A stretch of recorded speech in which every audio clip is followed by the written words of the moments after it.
Jurnal Refleksi Modul 2.1 bersama Cici Idawati SPD TKS Terbangsri CGP Angkatan 5 Kabupaten Jepara. Berikut ini beberapa kegiatan pendidikan calon guru penggerak Modul 2.1 dari bulan Agustus 2022 sampai September 2022. Yang pertama, kegiatan pendidikan calon guru penggerak di Modul 2.1 dimulai dengan mengerjakan pretest. Kedua, pembelajaran untuk memenuhi kebutuhan murid melalui penerapan pembelajaran berdiferensiasi. Yang ketiga, untuk kegiatan yang dilakukan oleh CGP menggunakan LMS dengan menggunakan alur belajar merdeka. Merdeka dimulai dari diri, eksplorasi konsep, ruang kolaborasi, demonstrasi kontekstual, elaborasi pemahaman, koneksi antar materi, dan aksi nyata. Yang pertama adalah model refleksi.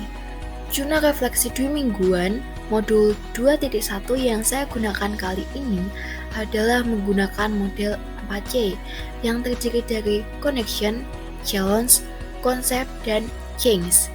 Yang pertama adalah connection. Berisi tentang ketertarikan materi yang didapat dengan peran Anda sebagai calon guru penggerak. Yang kedua adalah challenge. Berisi tentang ide, materi, atau pendapat dari narasumber yang berbeda dari praktik yang Anda jalankan selama ini.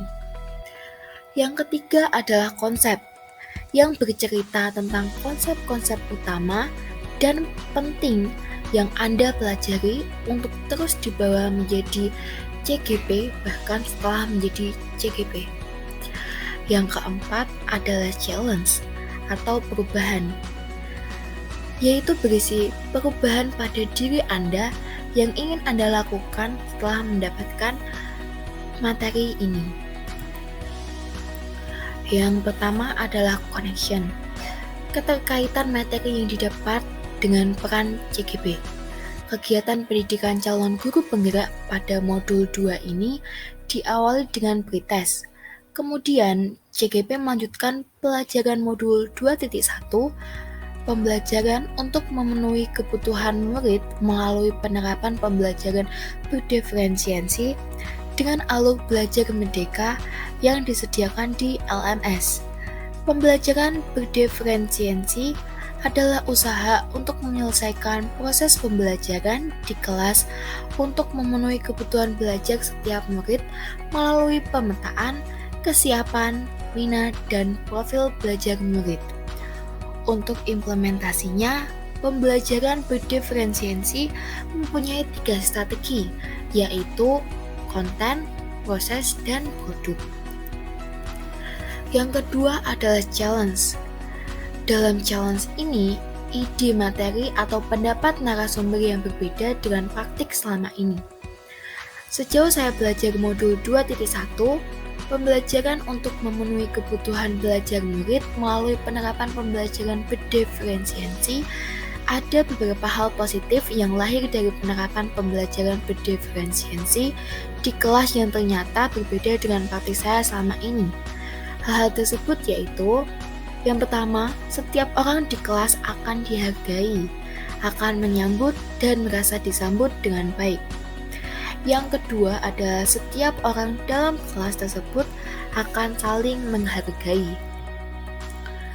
Yang ketiga adalah konsep, di mana konsep yang dipelajari untuk kedepannya sebagai guru penggerak. Konsep-konsep penting dalam penerapan pembelajaran berdiferensiasi akan saya pelajari lebih dalam kedepannya untuk kebaikan dan kemajuan murid saya, yaitu berpusat pada murid, yaitu pembelajaran diferensiasi dengan cermat menggunakan strategi berdasar pada upaya memahami murid secara utuh dan menyeluruh. Berpusat pada kurikulum, yaitu pembelajaran berdiferensiasi tidak mengubah konsep dan tujuan kurikulum. Pembelajaran ini lebih menekankan kreativitas dan menyelaraskan perangkat pembelajaran.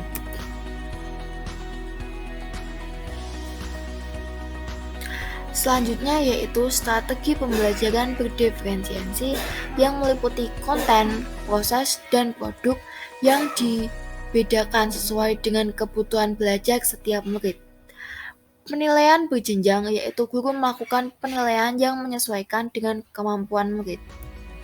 Yang terakhir adalah challenge yang berisi perubahan dalam diri yang ingin saya lakukan setelah mendapatkan materi ini. Setelah berproses mempelajari materi pembelajaran berdiferensiasi selama 2 minggu ini, saya merasa perlu melakukan perubahan diri saya untuk kemudian saya terapkan di kelas maupun di sekolah. Saya merefleksikan diri saya bahwa selama ini saya belum sepenuhnya memahami kebutuhan belajar setiap murid. Sehingga di sini saya perlu mengenali kebutuhan belajar dari setiap murid yang nantinya saya dapat memilih dan menerapkan strategi. Model dan media pembelajaran berdiferensiasi sesuai dengan kebutuhan setiap murid dengan melihat pada kesiapan, minat, dan profil belajar dari setiap murid melalui pemetaan kebutuhan belajar murid. Berikut adalah dokumen kegiatan koordinasi dengan kepala sekolah dalam melaksanakan pembelajaran diferensiasi. Selanjutnya adalah dokumen kegiatan koordinasi dengan kepala sekolah dan teman sejawat dalam melaksanakan pembelajaran diferensiasi. Berikut adalah dokumen kegiatan pelaksanaan pembelajaran diferensiasi. Terima kasih, salam sehat dan bahagia. Guru Bergerak Indonesia Maju.